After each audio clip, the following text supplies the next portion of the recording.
नमस्कार, एक बार फिर से स्वागत है आप सभी का मेरा ओपिनियन यूट्यूब चैनल में।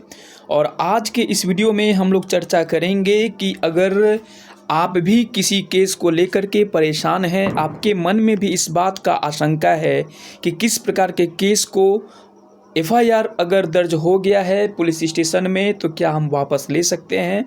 तो यह वीडियो आपके लिए है। आपको पता होना चाहिए कि प्रत्येक प्रकार का एफआईआर दर्ज कराने के बाद आप हर केस को वापस नहीं ले सकते हैं। एक बार एफआईआर दर्ज हो जाए तो शिकायती और आरोपी के बीच समझौता होने पर से हर बार केस वापस नहीं हो सकता। सिर्फ मामूली किस्म के अपराध वाले केस ही समझौते के आधार पर वापस लिए जा सकते हैं। कई बार केस रद्द कराने के लिए हाईकोर्ट का दरवाज़ा खटखटाना होता है। ऐसे में सवाल यह उठता है कि आखिर किन मामलों में समझौते के आधार पर केस रद्द हो सकता है। कब आपसी समझौते से केस ले सकते हैं वापस आप, तो समझौता वाला केस यानी कंपाउंडेबल ऑफेंस के मामले में ही आपसी समझौते के आधार पर केस वापस लिया जा सकता है। मोटे तौर पर 3 साल तक कैद की सज़ा के मामले में कुछ अपवादों को छोड़कर समझौतावादी अपराध होते हैं और ऐसा केस शिकायती और आरोपी के बीच समझौता होने पर वापस लिए जा सकते हैं।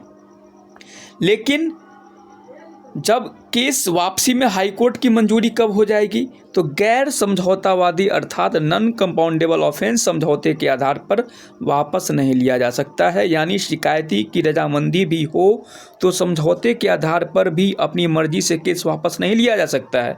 कुछ ऐसे मामले जो गैर समझौतावादी हैं लेकिन फिर भी अगर दोनों पक्षों में समझौता हो जाए तो फिर केस रद्द कराने के लिए हाईकोर्ट और सुप्रीम कोर्ट से गुहार लगाई जाती है। तब संवैधानिक अदालतें केस रद्द करने का आदेश पारित करती हैं। गैर इरादतन हत्या की कोशिश, जालसाजी और दहेज प्रताड़ना जैसे गैर समझौतावादी मामलों में अगर समझौता हो जाए तो फिर ये केस हाईकोर्ट और सुप्रीम कोर्ट से रद्द किए जाते हैं। जब संवैधानिक अदालत दोनों पक्षों की दलील से संतुष्ट होती है तभी केस रद्द होता है। संतुष्ट ना होने पर अर्जी खारिज हो सकती है और मर्डर और रेप जैसे केस रद्द नहीं होते हैं। यह आप सभी को पता होना चाहिए। इस प्रकार के और भी आप कानूनी सलाह और तमाम ऐसे तथ्य को जानने के लिए इस चैनल से जुड़ सकते हैं। इस चैनल को सब्सक्राइब करें, लाइक करें। जय हिंद, जय स्वदेश।